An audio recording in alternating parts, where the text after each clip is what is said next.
आप सबों को मेरा प्रणाम। Good morning to all. हम लोग एनपीओ चैप्टर देख रहे हैं और एनपीओ चैप्टर जो है ये पहले भी बता चुके हैं कि क्लास 12 में तो है ही आईकॉम के, और ये सेम चैप्टर बीकॉम सेमेस्टर 1 में भी आपको मिलेगा। सो काफ़ी इम्पॉर्टेंट है, लेक्चर को ध्यान से सुनेंगे।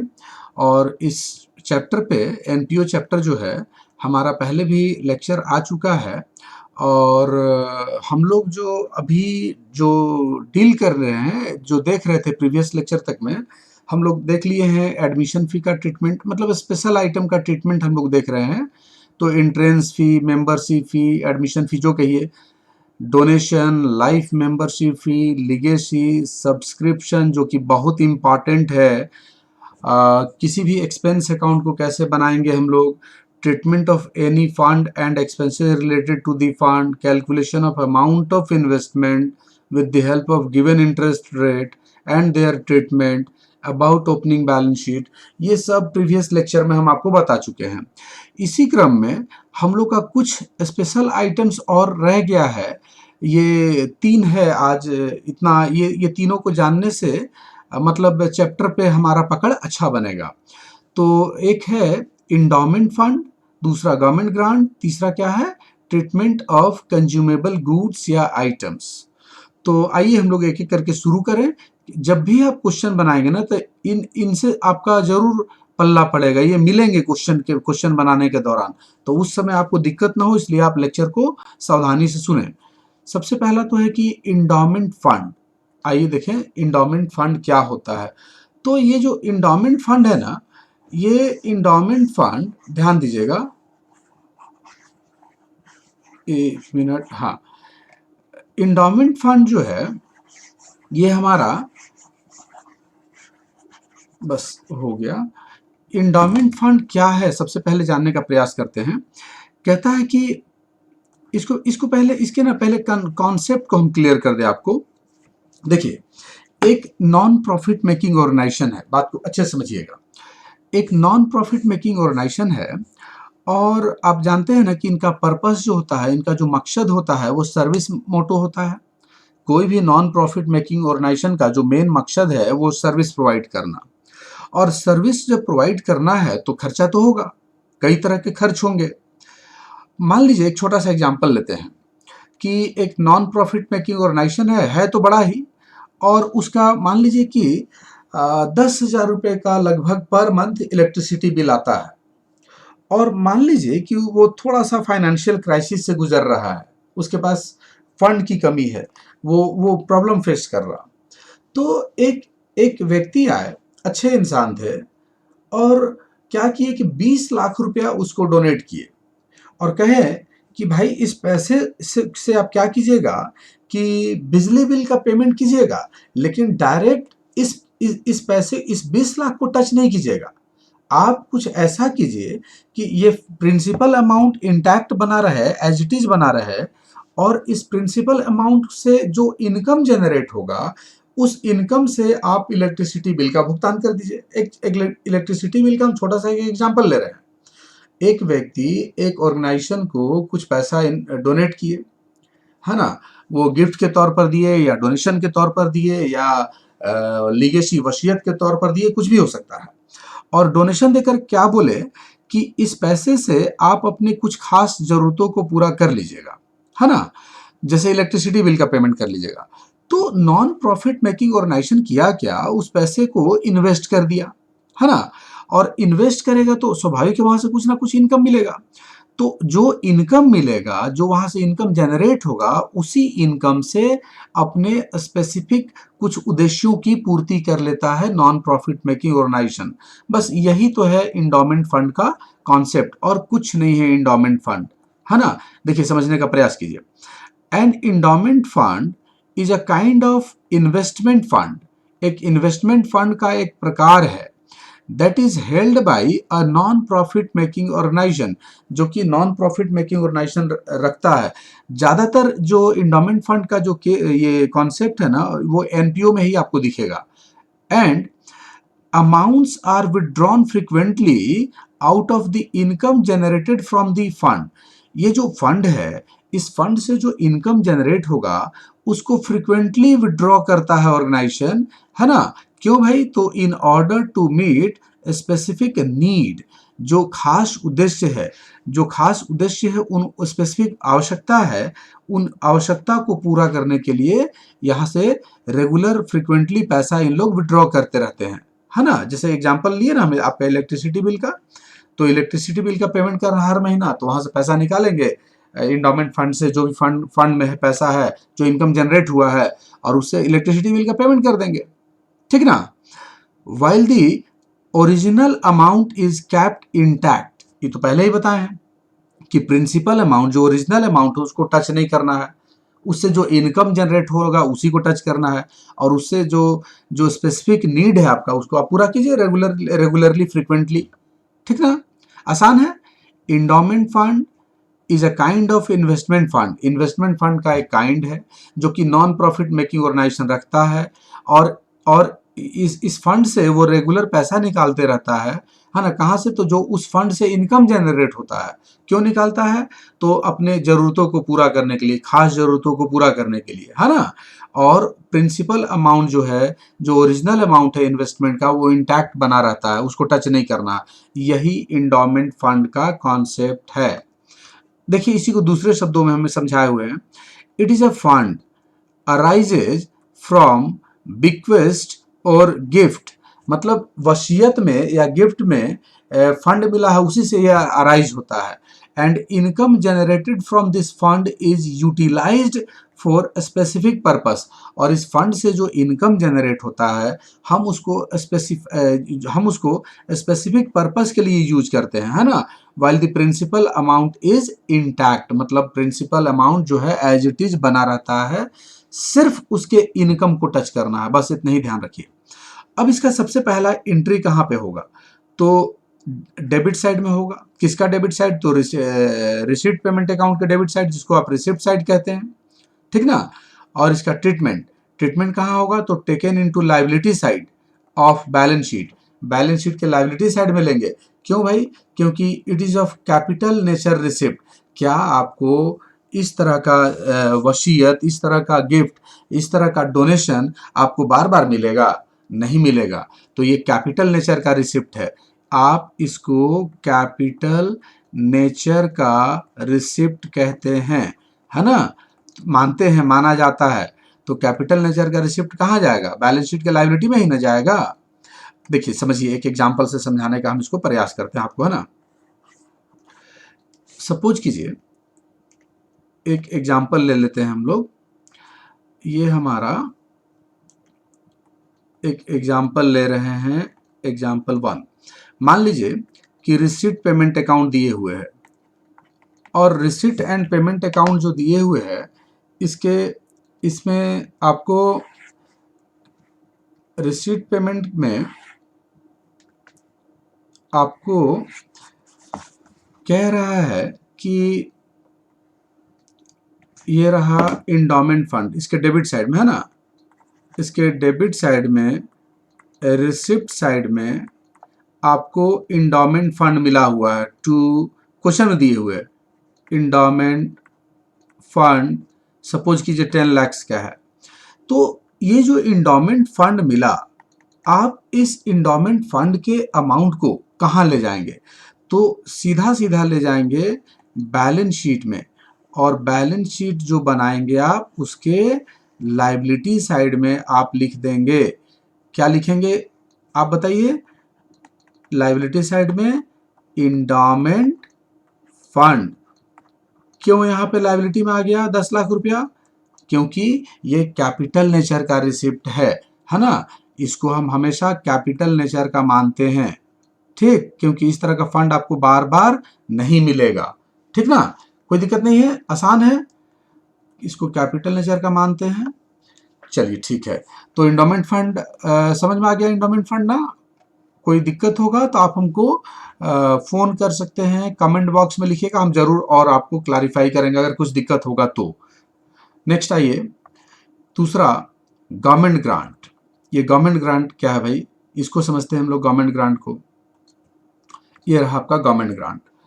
आइए सबसे पहले हम लोग इसके मतलब को समझेंगे, है ना, गवर्नमेंट ग्रांट क्या होता है। तो बहुत कम शब्दों में अगर कहें तो सरकार से मिलने वाली वित्तीय सहायता को हम गवर्नमेंट ग्रांट कहेंगे।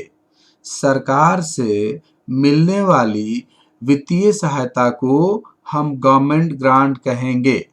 मीनिंग समझिए, देखिए, it is a financial assistance, ये एक वित्तीय सहायता है, given by the government, given by the ये कौन देगा बोलिए, गिवन बाय द गवर्नमेंट, है ना। ध्यान दीजिएगा, ये गवर्नमेंट जो है ना, गवर्नमेंट, ये इसको आप, ये एक minute, given by the government to other organisation, दूसरे ऑर्गेनाइजेशन को देती है फॉर स्पेसिफिक पर्पस और फॉर देयर एक्टिविटीज। बात को समझिए, ये जो गवर्नमेंट जो आर्थिक सहायता देती है दूसरे ऑर्गेनाइजेशन को, तो दो पर्पस हो सकता है, दो चीज के लिए हो सकता है। एक तो स्पेसिफिक पर्पस के लिए हो सकता है, या जो जो ऑर्गेनाइजेशन है ना, जिस एक्टिविटी में इन्वॉल्व है उस एक्टिविटी के लिए पैसा दे सकता है। सरकार जो पैसा देगी ऑर्गेनाइजेशंस को, अपना एक तो मकसद बता करके दे सकती है, या जिस एक्टिविटी में ऑर्गेनाइजेशन इन्वॉल्व है उस एक्टिविटी के लिए पैसा दे सकता है। गवर्नमेंट ग्रांट का सीधा सीधा मतलब है वित्त, सरकार से मिलने वाली वित्तीय सहायता को, आर्थिक सहायता को हम गवर्नमेंट ग्रांट कहेंगे। ठीक ना। एग्जाम्पल देखिए और क्लियर हो जाएगा, जैसे स्कूल है, कॉलेज है, यूनिवर्सिटीज है, हॉस्पिटल्स है, ये क्या है, ये सब का सब नॉन प्रॉफिट मेकिंग ऑर्गेनाइजेशन है ना, gets government grant for their different activities. इन लोगों को ना सरकार से बीच बीच में पैसा मिलते रहता है ना, डिफरेंट एक्टिविटीज के लिए, तो वो गवर्नमेंट ग्रांट का एग्जांपल है। अब आइए हम लोग समझते हैं classification of government grant. Government grant का क्लासिफिकेशन, हम इसको दो कैटेगरी में रखते हैं गवर्नमेंट ग्रांट को। एक हो गया जनरल और एक हो गया स्पेशल। ये जनरल ग्रांट क्या है, जनरल गवर्नमेंट ग्रांट क्या है, तो if purpose of grant is not given, सरकार ने वित्तीय सहायता दे दिया लेकिन पर्पस नहीं बताया है कि किस पर्पस से दिया है, then this type of grant is known as general grant. हम इस तरह के ग्रांट को जनरल ग्रांट मानेंगे। ठीक है, जब सहायता दिया, वित्तीय सहायता दिया और अपना मकसद नहीं बतलाया, है ना। These are treated as revenue receipt, ऐसे इसको हम हमेशा रेवेन्यू रिसिप्ट मानेंगे, है ना। Hence are shown on the income side of income and expenditure account. इसको शो करना है इनकम एंड एक्सपेंडिचर अकाउंट के इनकम साइड में, है ना। या ध्यान रहे, क्लियर है ना। जनरल ग्रांट किसको बोलेंगे, जनरल ग्रांट किसको बोलेंगे, जब मकसद क्लियर नहीं हो, ग्रांट दे दिया है मकसद नहीं बताया सरकार। ठीक, दूसरी ओर क्या होगा, when purpose of grant is clearly specified, अगर एकदम क्लियर मकसद बतला दे, जैसे कि donation for building, grant for building, आप सरकार ने वित्तीय सहायता दिया, अब बोला कि भाई आप इससे बिल्डिंग बनवा लीजिएगा, तो भाई मकसद तो क्लियर है, then this type of grant is known as special grant, है ना।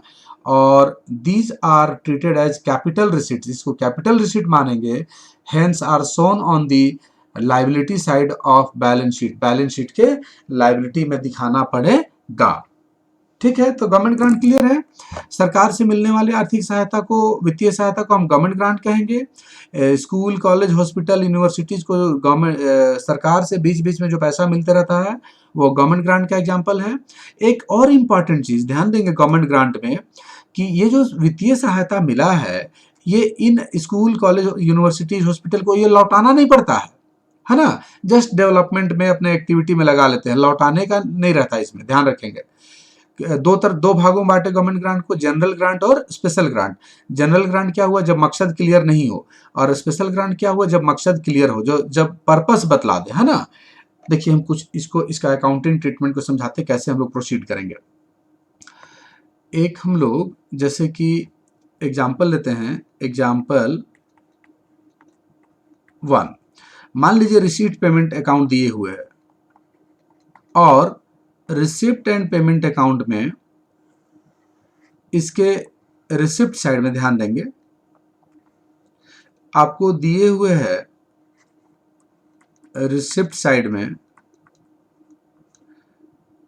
टू गवर्नमेंट ग्रांट, सिर्फ इतना ही लिखे हुए है 2 लाख रुपए का है मान लीजिए, और आगे पीछे क्वेश्चन में कहीं कुछ नहीं लिखा है, रिसिप्ट पेमेंट में सिर्फ लिखे हुए है, तो इसको करेंगे क्या आप ध्यान दीजिए, पर्पस क्लियर नहीं है ना, तो आप इसको, ये जो गवर्नमेंट ग्रांट का अमाउंट है, इनकम एंड एक्सपेंडिचर अकाउंट के इनकम साइड में, कौन साइड में, इनकम साइड में लेके चले जाएं, और यहाँ पे क्रेडिट साइड में इनकम में आप लिख दें by government grant, government grant 2 lakh रुपए का, बस, और कोई ट्रीटमेंट नहीं होगा। फिर से देखिए, क्वेश्चन में लिखे हुए रिसिप्ट पेमेंट के रिसिप्ट साइड में गवर्नमेंट ग्रांट, और क्वेश्चन में कहीं कोई चर्चा नहीं है इस ग्रांट से रिलेटेड, तो आप इसको रेवेन्यू नेचर का मानेंगे, और रेवेन्यू नेचर का मान करके कहाँ ले आएंगे, इनकम साइड में, रिसिप्ट इनकम एक्सपेंडिचर अकाउंट के इनकम साइड में बाय गवर्नमेंट ग्रांट 2 लाख रुपया। ठीक है, एक और एग्जाम्पल देखिए, एग्जाम्पल टू, आपका रिसीट पेमेंट अकाउंट दिए हुए है, और रिसीट पेमेंट अकाउंट में ध्यान दीजिएगा, इसके रिसिप्ट साइड में, इसके रिसिप्ट साइड में, जिसको कि आप डेबिट साइड कहते हैं, लिखा है to government grant,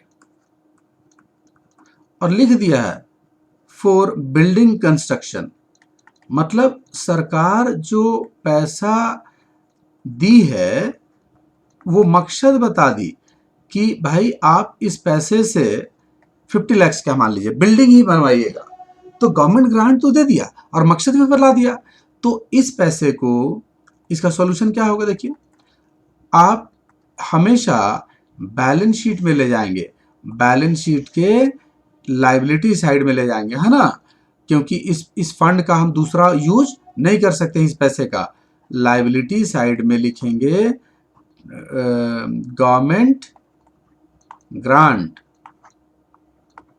for building construction, मतलब जो पर्पस क्लियर था ना, इसलिए इसको हम कहाँ ले आए, लायबिलिटी में। जब पर्पस दे देगा तो क्या मानेंगे इसको आप कैपिटल नेचर का मानेंगे, है ना, रेवेन्यू नेचर का नहीं मान सकते हैं। रेवेन्यू नेचर का कब मानेंगे, जब आपको पर्पस क्लियर ना हो, जैसे इस एग्जांपल में देखिए। तो उम्मीद है कि गवर्नमेंट ग्रांट वाला मामला क्लियर होगा आप लोगों को, बना लेंगे आप, गवर्नमेंट ग्रांट से भी रिलेटेड क्वेश्चन को डील कर लेंगे। कोई दिक्कत होगा तो आप हमको कॉल करेंगे, हम बार बार कह रहे हैं, कमेंट कर सकते हैं। आइए तीसरा देखिए, ये है ट्रीटमेंट ऑफ कंज्यूमेबल गुड्स या आइटम्स जो कह लें, तीसरा ये रहा हमारा तीसरा, कंज्यूमेबल गुड्स या आइटम्स। हम लोग इसके ट्रीटमेंट को समझें, ये बहुत इम्पॉर्टेंट है, ये एग्जाम में मतलब कि जो क्वेश्चन आएगा ना उसमें ये रहेगा ही रहेगा, मान के चलिए आप।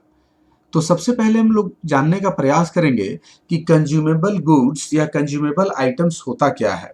देखिए, बहुत सारा जो गुड्स या आइटम्स होता है ना, उसका स्वभाव क्या होता है, उसका नेचर क्या होता है कि जब हम यूज करेंगे ना तो उसका यूटिलिटी बहुत जल्द समाप्त हो जाता है, बहुत जल्दी समाप्त हो जाता है, यूज की यूटिलिटी खत्म।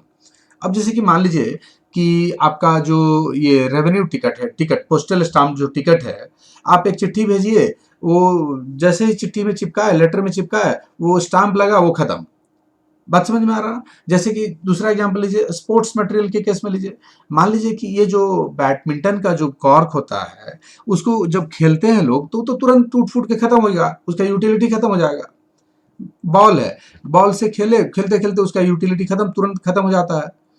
तो बात को समझिए, consumable items are those items which are consumed, जो कि कंज्यूम हो जाता है during the process of their use, उनके यूज के प्रोसेस में, उपयोग के दौरान, जब उसका उपयोगिता समाप्त हो जाए, ऐसे समझिए।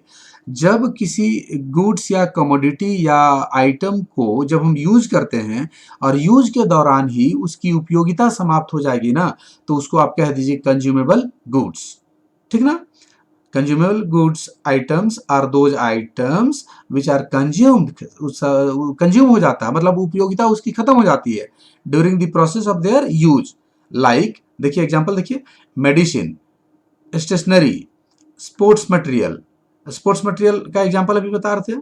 उसी तरह से आपका वो जो पोस्टल टिकट बोले, पोस्टल टिकट में जो आप लेटर में जो टिकट लगाते हैं, जैसे ही आप यूज किए, यूज के दौरान उसकी वो कंज्यूम हो गया, खत्म हो जाता है।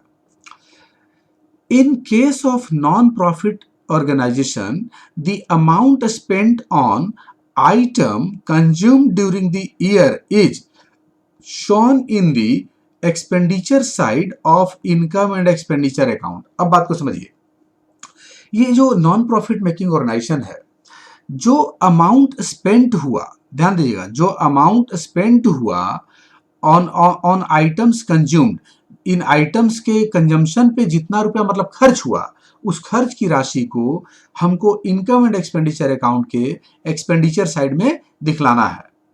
ठीक ना, जितना रुपया कंजम्पशन में खर्च हुआ, खर्च की राशि को इनके कंजम्पशन में जितने रुपए खर्च हुए, उस खर्च के अमाउंट को हमको इनकम एंड एक्सपेंडिचर अकाउंट के एक्सपेंडिचर साइड में दिखाना है।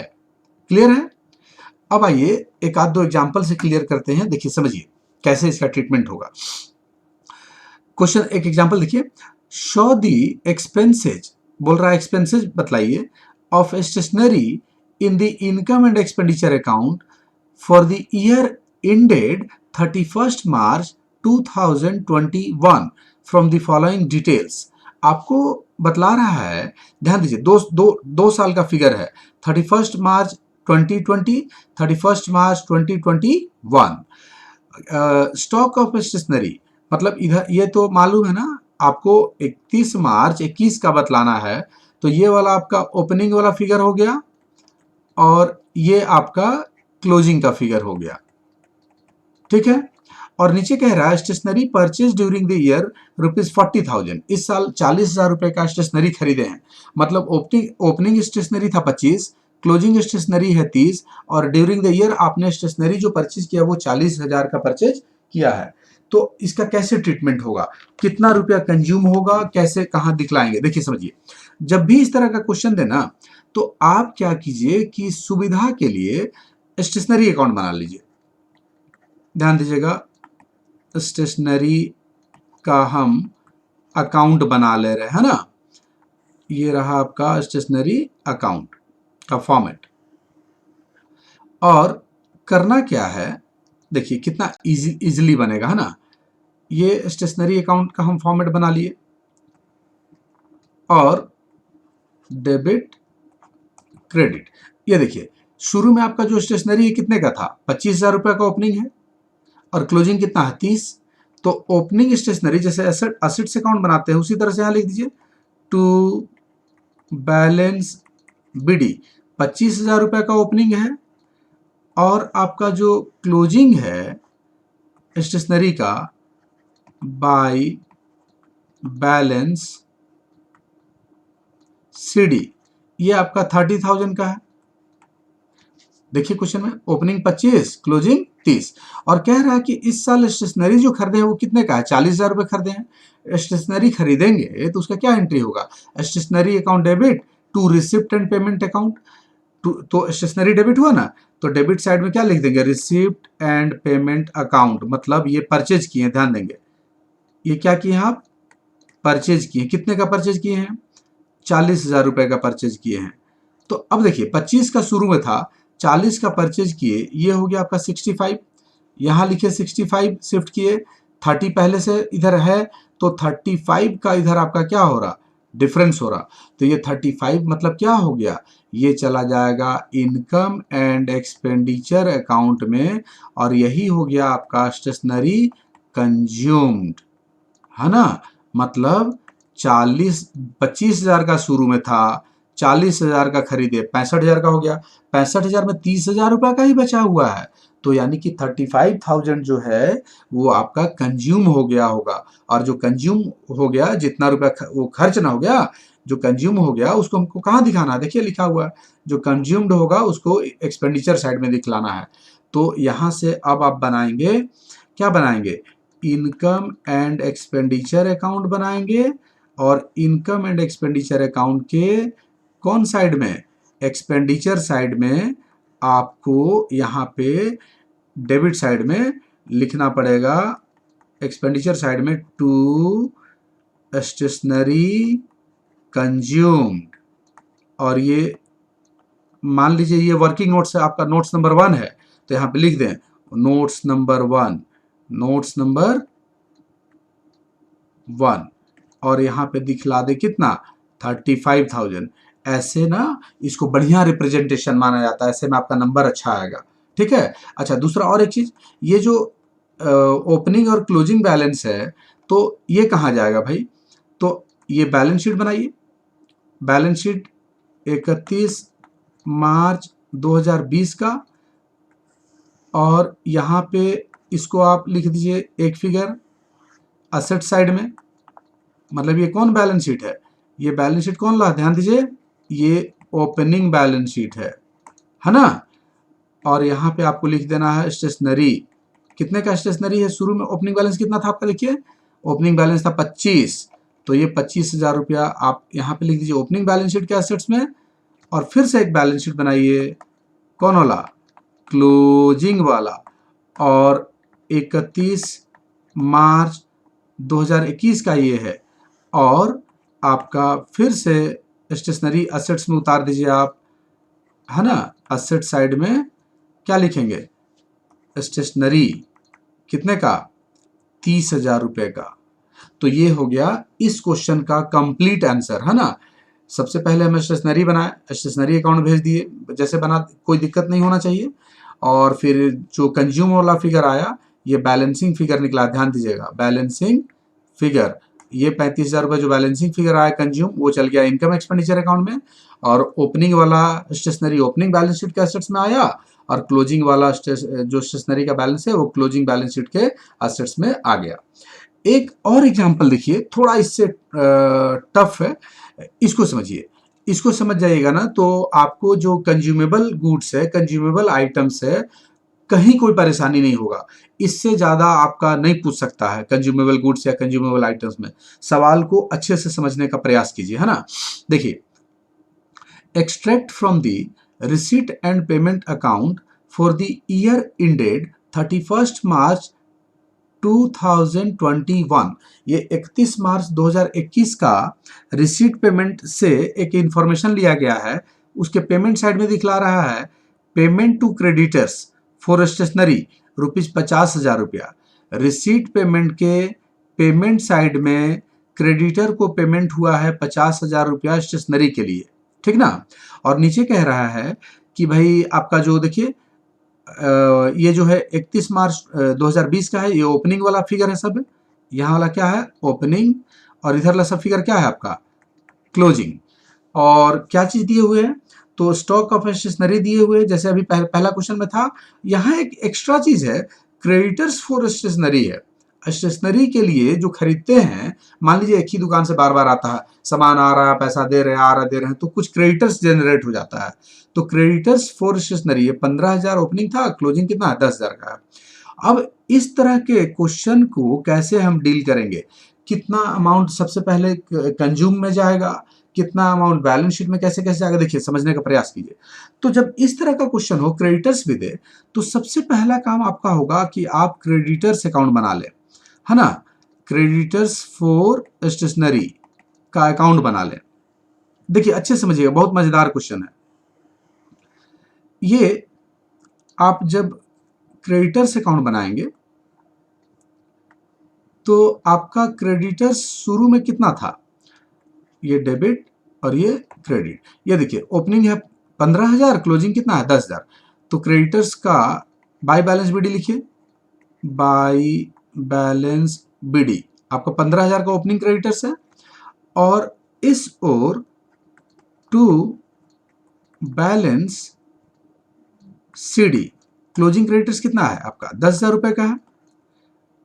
और ये हम ओपनिंग और क्लोजिंग का बैलेंस लिख दिए। अब देखिए यहाँ क्वेश्चन में दिया है कि क्रेडिटर्स को आप पेमेंट किए हैं इस साल 50,000 रुपया स्टेशनरी के लिए। तो क्रेडिटर्स को जो पेमेंट किए, एंट्री क्या होगा? Creditors account debit to receipt and payment account. Receipt and ये पेमेंट किए हैं आप, कितना पेमेंट किए हैं? 50,000 रुपया। तो 50,000 पेमेंट हुआ और 10 इधर, देखिए इधर 60,000 रुपये निकल गया। यहां भी 60,000 लिखेंगे, 60,000 में 45 जब ये 15 आपका गया तो 45,000 रुपया का इधर डिफरेंस आ रहा है। अब सोचिए ना, 15,000 का ओपनिंग क्रेडिटर था, 50,000 उसको दे दिए, फिर भी 10,000 का बचा हुआ है।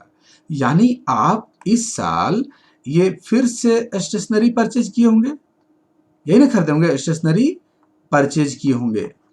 कितने का?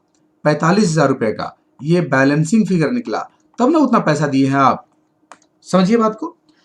15,000 का ओपनिंग क्रेडिटर था, आप 50,000 उसको पेमेंट करते हैं और फिर भी 10,000 रुपए बाद में और देना रह ही जाता है। यानी 45,000 रुपए का इस साल हम क्या खरीदे होंगे? स्टेशनरी खरीदे होंगे, ठीक ना? ये बैलेंसिंग फिगर निकला। अब ये क्रेडिटर्स से के बाद अब आप बनाइए स्टेशनरी अकाउंट, जो इसके पहले वाला एग्जांपल में आप बनाए थे। स्टेशनरी अकाउंट अब बनाइए, देखिए कैसे निकलेगा। आप यहां से स्टेशनरी अकाउंट देखिए कैसे बन रहा है। ये टू बैलेंस बीडी, कुछ ओपनिंग बैलेंस था आपका, टू बैलेंस बीडी, और जो क्लोजिंग वाला होगा हम उसको इस साइड लिखेंगे, बाय बैलेंस सीडी।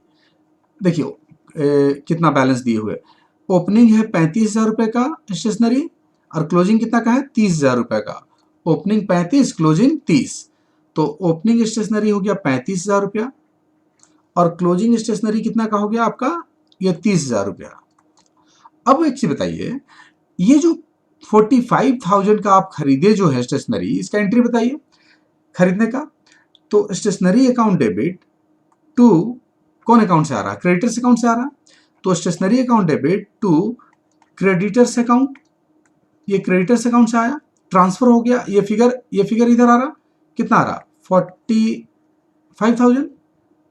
अब एक चीज बताइए, इस साइड का टोटल कितना हो गया? 80,000। मतलब 35,000 का पहले से स्टेशनरी था, 45 का और खरीदे तो 80, यहां भी 80 शिफ्ट किए, 80 में 30 इधर है, यानी कि 50,000 रुपीज का जो है इस बार ये इनकम एंड एक्सपेंडिचर अकाउंट में चला जाएगा और यही हो गया स्टेशनरी कंज्यूम्ड, है ना? यही हो गया स्टेशनरी कंज्यूम्ड बैलेंसिंग फिगर। तो 50,000 रुपये चल जाएगा इनकम एंड एक्सपेंडिचर अकाउंट में। तो मतलब क्या हुआ कि अगर जब क्रेडिटर्स भी दे दे तो पहले आप क्रेडिटर्स अकाउंट बना करके आप निकाल लीजिए परचेज कितने का इस साल खरीदे हैं, और परचेज का इम्पैक्ट कहाँ पड़ेगा? स्टेशनरी अकाउंट पड़ेगा, जो कि यहाँ ये ध्यान दीजिए परचेज वाला है जो आप परचेज किए थे, है ना? 35 का था, 45 का परचेज किए, 80 और 30 ही बचा हुआ, यानी कि 50 का कंज्यूम हो गया। अब ये 50,000 रुपया कहाँ दिखाइएगा आप? तो इनकम एंड एक्सपेंडिचर अकाउंट के कौन साइड में जाएगा बताइए? ये चला जाएगा एक्सपेंडिचर साइड में, डेबिट साइड जिसको कहते हैं एक्सपेंडिचर साइड में, है ना? क्या लिखिएगा? टू स्टेशनरी कंज्यूम्ड, है ना? कितना का है आपका? ये 50,000 रुपए का निकला। और जो बैलेंस शीट बनेगा कौन वाला? ओपनिंग 31 मार्च 2020 का, यहाँ पे कौन कौन सा फिगर आएगा ध्यान दीजिएगा। यहाँ पे आपका जो बैलेंस शीट बनेगा, ये जो बैलेंस शीट आप बना रहे हैं, यहाँ पे आपका फिगर आएगा, ओपनिंग वाला फिगर सब यहाँ पे आ जाएगा, है ना? और एक बैलेंस शीट और बनेगा आपका, कौन सा? क्लोजिंग वाला 31 मार्च 2021 का, और यहाँ पे क्लोजिंग वाला सारा फिगर आ जाएगा। ये लायबिलिटी, ये आपका असेट्स, उसी तरह से इसमें भी होगा लायबिलिटीज और असेट्स। बस लेक्चर समाप्त होने वाला है, देख लीजिए थोड़ा सा बचा हुआ है। तो ओपनिंग में आपका क्वेश्चन में क्या था? देखिए स्टेशनरी था 35, क्रेडिटर था 15, स्टेशनरी है 35 और क्रेडिटर कितना का है? 15। तो स्टेशनरी आपका असेट्स है और क्रेडिटर्स आपका क्या है? लायबिलिटी है। ये आपका 35,000 का था और ये आपका 15,000 का ओपनिंग वाला। उसी तरह से जो आपका जो क्लोजिंग वाला है, ये देखिए आपका क्लोजिंग वाला 30,000 रुपये का स्टेशनरी है और 10,000 रुपये का क्या है, आपका क्रेडिटर्स है। तो क्लोजिंग में लिख दीजिए, क्लोजिंग बैलेंस शीट में स्टेशनरी आपका है 30,000 रुपये का, और आपका जो क्रेडिटर्स कितने का है, ये है आपका 10,000 रुपये का। तो ये कंप्लीट आपका कंज्यूमेबल स्टॉक से या गुड से रिलेटेड आइटम का ट्रीटमेंट हम बतलाए आपको। 2 क्वेश्चन लेकर के समझा दिए आपको। उम्मीद है कि मेरी बात आपको समझ में आई होगी, आपको ये वीडियो भी पसंद आया होगा, और ये टॉपिक, तीनों टॉपिक आपको क्लियर हो गया होगा। कुछ डाउट होने से आप प्लीज़ कॉल कर लें, फ़ोन कर लें, या कमेंट में लिखिए, हम उसका जवाब दे देंगे। और वीडियो पसंद आया तो आप प्लीज़ चैनल को ये सब्सक्राइब कर लीजिए, लाइक करें, और आप सबों को लाइव बने रहने के लिए thank you. Good day to all.